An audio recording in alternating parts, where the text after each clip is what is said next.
আসন পবিত্রময়। আসুন, আসন গ্রহণ করুন। শুনো রাজা, আজ আমি তোমার দরবারে আসন গ্রহণ করতে আসিনি। আমি এসেছি একাধিপদ পালন করে তোমার রাজপথের পালন করার উদ্দেশ্যে। তাই তোমার খাবার পরিবেশন কর রাজন। তাই হবে মরিব, তাই হবে। আজ আমি আপনার খাবার আয়োজন করছি মরিব। আপনি আসুন, আসন গ্রহণ করুন। শুনো রাজা, আমি সোল নদী থেকে স্নান করে শ্রী ভগবানের চরণ দর্শন করে আমি তোমার দরবারে ফিরে আসবো। ততক্ষণ তুমি আমার জন্য অপেক্ষা করো রাজন। আমি না আসা পর্যন্ত তুই পালন করবে না রাজন। তাই হবে মনিব, আপনার অপেক্ষা আমি বসে রইলাম মনিব। আপনার অপেক্ষা আমি বসে রইলাম মনিব। এদিকে দাও ফিরে বেরিয়ে যাচ্ছে, ওদের ফিরে আসবে। কিন্তু এখন মনিব অযোধ্যা রাজপ্রাসাদে ফিরিলেন না। একটি হবে আজ আমার দাও ফিরে বেরিয়ে যাচ্ছে, কিন্তু এখন মনিব অযোধ্যা রাজপ্রাসাদে ফিরিলেন না। তবে আমি কেমন করে পালন করবো? আর আমি যদি দাও ফিরে পালন না করি তাহলে পৃথিবীর মহাপাপী হয়ে যাবো।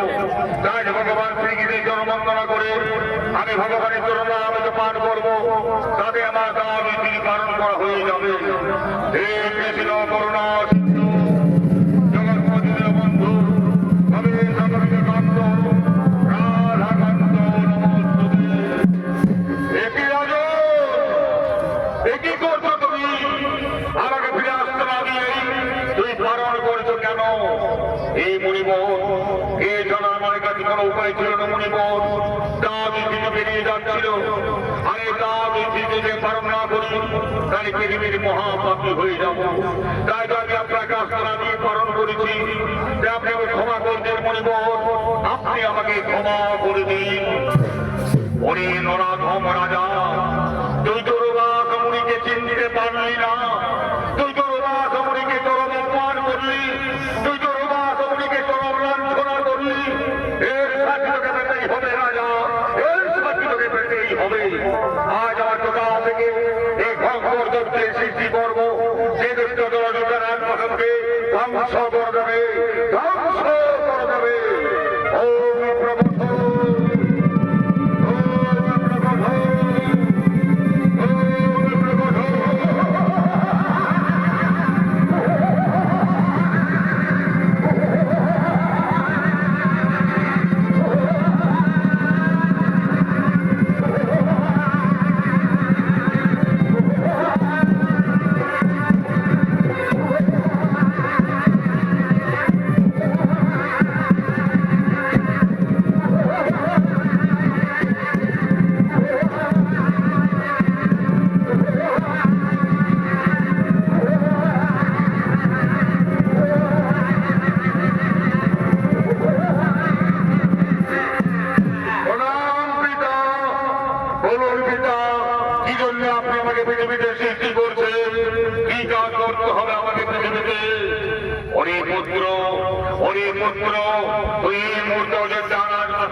আক্রমণ করা যেমন করেছে রাজপ্রাসাদ, আমাকে অপমান করেছে রাজমৌলি।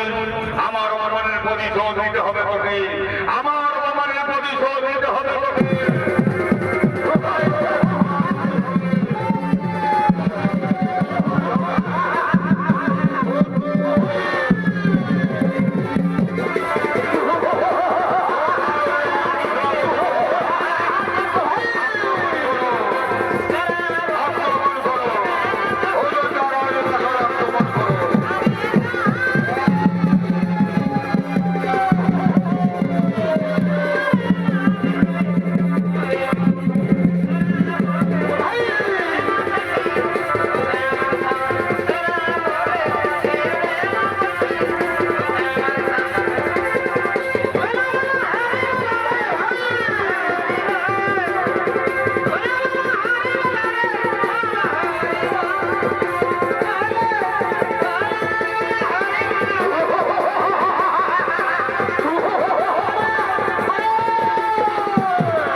ক্ষমা করতে পারবো, তা না হলে আমার সুদর্শন চক্রে তোমার মুন্ড নিকণ্ঠিত করে দেবে। শান্ত হন, শান্ত রবন্তর্যামী নারায়ণ, আপনি মহামণি দুর্বাদিকে ক্ষমা করে দিন প্রভু, আপনি মহামণি দুর্বাদিকে ক্ষমা করে দিন। তাই হবে রাজা, তোমার কথা মতো আমি মহামণি দুর্বাদিকে ক্ষমা করে দিলাম। শুনো দুর্বাসমণি, ভজন করে একাধিক পালন করে কোটি কোটি পুণ্য অর্জন করেছেন। তাই তোমার বিপদকালে আমাকে ছুটে আসতে হয়েছে এই ধরাধামে মহারাজকে উদ্ধার করার জন্য। তাই শুনে পৃথিবীর সমস্ত নারীগণ, তোমরা সকলে একাধিক পালন করবে এবং তোমরা কোটি কোটি পুণ্য অর্জন করবে। তোমরা একাধিক পালন করলে তোমরা